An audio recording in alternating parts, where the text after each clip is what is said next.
ইসরায়েলের সাথে সম্পর্ক স্থাপনের পর মধ্যপ্রাচ্যকে টার্গেট করে র এবং মোসাদ যৌথভাবে অপারেশন পেনিট্রেশন নামে একটি অতি গোপন প্রকল্প গ্রহণ করে। এই প্রকল্পের আওতায় কলকাতা, বোম্বে, দিল্লি এবং লখনৌ থেকে প্রায় 250 অপূর্ব সুন্দরী যুবতীকে বাছাই করে এদেরকে দেরাদুনে 2 বছরের প্রশিক্ষণে পাঠানো হয়। বাছাইকৃত এসব যুবতীদের পরিবার অথবা অভিভাবকদের প্রতি যুবতীর জন্য ভারতীয় 3 লাখ রুপি প্রদানের মাধ্যমে এই নিশ্চয়তা নেওয়া হয় যে ভারতের স্বার্থ রক্ষার্থে এসব যুবতীরা প্রয়োজনে প্রাণের ঝুঁকিও নেবে।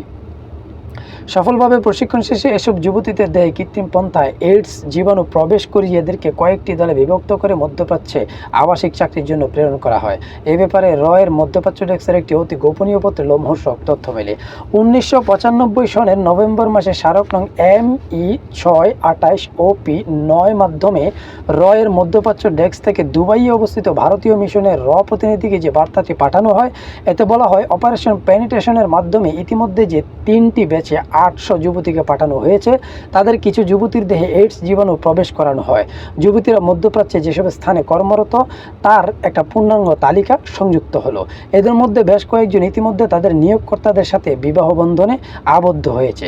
এইডস জীবাণুবাহীদের মাধ্যমে সংক্রমণের একটা পরিসংখ্যান তৈরি প্রয়োজন। এছাড়া বিবাহ বন্ধনে আবদ্ধের মাধ্যমে তাদের পরিবারে হিন্দু ধর্মের প্রভাব বিস্তারের লক্ষ্যে উক্ত বিবাহিত যুবতীদের সাথে নিয়মিতভাবে যোগাযোগ রক্ষার পরামর্শ দেওয়া গেল। এখানেই শেষ নয়, রয়ের মোসাদের যৌথ ব্যবস্থাপনায় দুবাই, কাতার, কুয়েত সহ মধ্যপ্রাচ্যের সবকটি দেশেই অসংখ্য ভিডিও ক্লাব স্থাপনের মাধ্যমে বুপিন ভজন সহ হিন্দু ধর্মের দেবদেবীর প্রচারণামূলক ক্যাসেট বিতরণের মাধ্যমে পুরো মধ্যপ্রাচ্যের মুসলমানদের নৈতিক স্খলন ও ধর্ম বিনাশের ষড়যন্ত্র জোর গতিতে এগিয়ে চলছে। রয়ের ভয়াল থাবা, পৃষ্ঠা নং 27, পৃষ্ঠা নং 28। ইদানিং আমরা সোশ্যাল মিডিয়া স্ক্রল করলে দেখতে পাই যে হিন্দু ছেলেরা মুসলিম মেয়েদেরকে প্রেমের ফাঁদে ফেলে অথবা বিয়ে করে বা অন্য কোনো পন্থায় তাদেরকে নষ্ট করে, তাদের সাথে শারীরিক সম্পর্ক করে তাদেরকে ফেলে চলে যায় এবং কি তাদেরকে ভারতে পাচার করে। হ্যাঁ, এমনও ঘটনা ইদানিং আমরা সোশ্যাল মিডিয়াতে দেখতে পাচ্ছি। তো এটা হচ্ছে ছেলেদের মাধ্যমে মেয়েদেরকে পটিয়ে মুসলমান মেয়েদেরকে নষ্ট করা।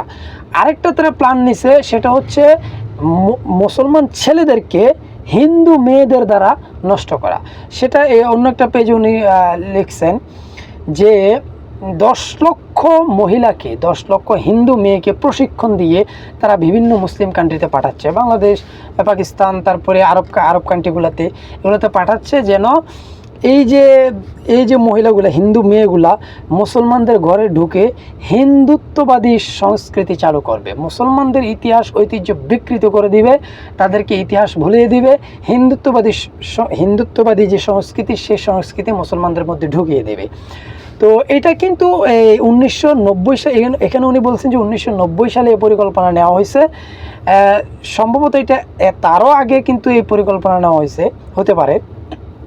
তো এই যে তাদের পরিকল্পনা, তারা কিন্তু অলরেডি সফল। আমরা ইদানিং দেখতে পাচ্ছি যে মেয়েদেরকে, আমাদের মুসলিম মেয়েদেরকে বাগুয়া লাভ যে ট্রেফে ফালায়া নষ্ট করতেছে, এই ধরনের কিন্তু আমাদের ছেলেদেরকেও নষ্ট করতেছে।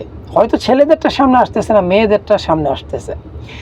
তো যাই হোক, আমরা এই যে আমরা অলরেডি আমরা হিন্দুত্ববাদী সংস্কৃতির দিকে আগাচ্ছি। আমাদের পুরো মুসলিম সংস্কৃতি বলতে আমাদের এখন আর কিছু নেই। আমাদের এই দেশে, বিশেষ করে বাংলাদেশে যতটুকু সংস্কৃতি আছে, বাংলা সংস্কৃতির নামে যেগুলো চালানো হচ্ছে, এগুলো সমস্ত কিছু হচ্ছে হিন্দুত্ববাদী সংস্কৃতি।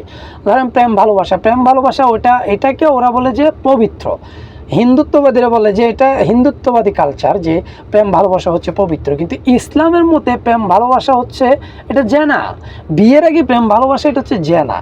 আর হিন্দুত্ববাদী সংস্কৃতিতে, কালচারালে এটা হচ্ছে পবিত্র জিনিস। সুতরাং আমাদের এই যে সিনেমা বলেন, আমাদের নাটক বলেন, এগুলোতে তো প্রেম ভালোবাসা, উপন্যাস বলেন, এগুলোতে তো প্রেম ভালোবাসা ছাড়া কল্পনাই করা যায় না। সুতরাং সেই দিক দিয়ে তারা সফল। আমাদের যে ভিতরে যে হিন্দুত্ববাদী কালচার ঢুকিয়ে দেওয়া, অপসংস্কৃতি ঢুকিয়ে দেওয়া, বাংলা সংস্কৃতির নামে যে হিন্দুত্ববাদী সংস্কৃতি আমাদের ভিতরে ঢুকিয়ে দেওয়া, এটাতে তারা 100% সফল।